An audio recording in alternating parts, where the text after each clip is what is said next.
All right, help me out, help me out. How many people here have seen Tarzan?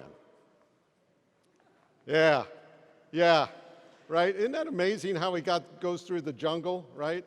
You know, he'd climb a tree, jump on a vine, and swing from vine to vine, and he'd zip through the jungle, right? Zip through the jungle. I just think that's amazing. Now, today we hear in our second reading, James talking about faith and works, and he's saying, what good is it to say that you have faith if you don't have the works to back it up, right? All right. So what does this have to do with Tarzan? How many people wondering that, right? Yeah, let me explain. Here's the deal. Think about it this way. Tarzan has to climb a tree, right, to get up high, because that's where he starts. And when we work developing our faith, we have to do some training, some intellectual training and studying, right, which is like climbing the tree. But climbing the tree only doesn't do what James is talking about. It's just knowing about it. What Tarzan has to do is he has to take a leap of faith from that tree to grab on to the vine. And it's a leap of faith. And you know what a leap of faith is, right? It is saying, I'm not 100% sure this is going to work, but I'm going to do it. I'm going to, I'm going to try because I think I can, or I think God can, right? And it's always a risk. It's always a risk. And that's what we have to do, right?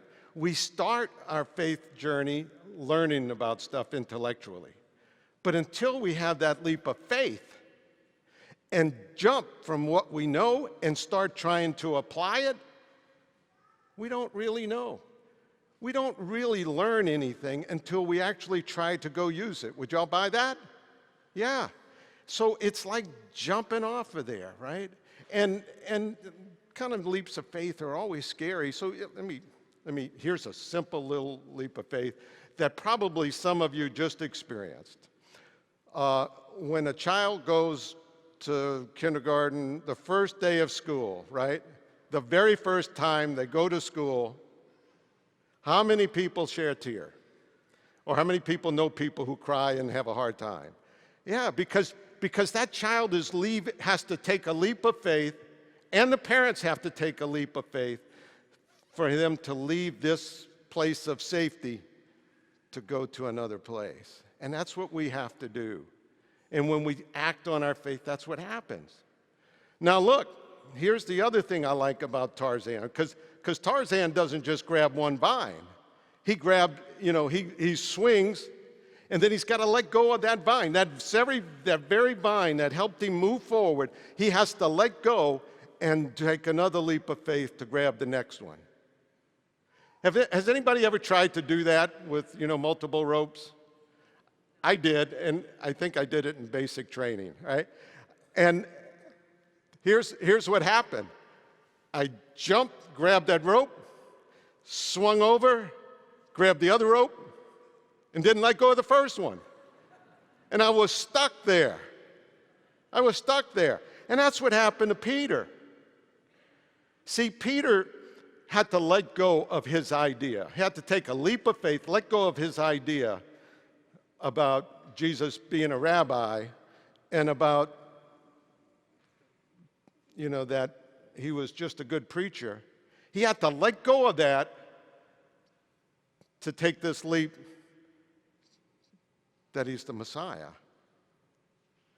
But when he got to the second time, he had to have a leap of faith, as we hear about in today's gospel. He didn't let go of the first one. Because you see, he grew up his whole life growing up, and they were talking about the Messiah was going to be and rule over an earthly kingdom. And here's Jesus saying, I'm going to get killed. And he's saying, are you out of your mind? No. He was stuck between these two things. He had to let go of Jesus as an earthly king to be able to grab hold of the next vine and move forward in his faith. And that's what we're all called to do. We're all called to take what we've learned, use it, move forward in our faith, and then in a lot of ways, we have to let go. We, and it's not that any of that was a waste, because it gives us the momentum to move forward, to grow in our faith, not just intellectually, but in our actions. See, if we want to grow in our faith, we've got to let go of a lot of stuff that we hold on dearly to. We have to let go of our idea of who our neighbor is, right?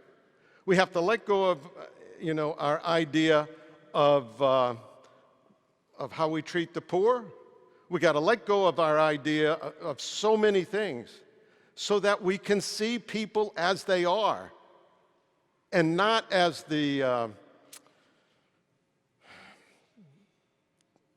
our image of what they are, right? So you see, someone who's panhandling on the street, and we need to let go that they're panhandlers and recognize them that they're Jesus in disguise. Because we hear that in Matthew 25, right? And when we can let go of that kind of stuff that's unimportant and start acting on our faith, then we can grow. And then, and only then, do we not only learn what our faith truly means, not only learn what it means to do what Jesus says, to deny ourselves, take up our cross, and follow him. Because all of those leaps of faith is denying something that we hold tightly to. And when we can do that, and the more we do that, the more we see just what a gift God has given us in Jesus. And so, it takes courage. It takes courage to let go. But if we don't have the courage to let go, we just stay stuck between these two things. Amen?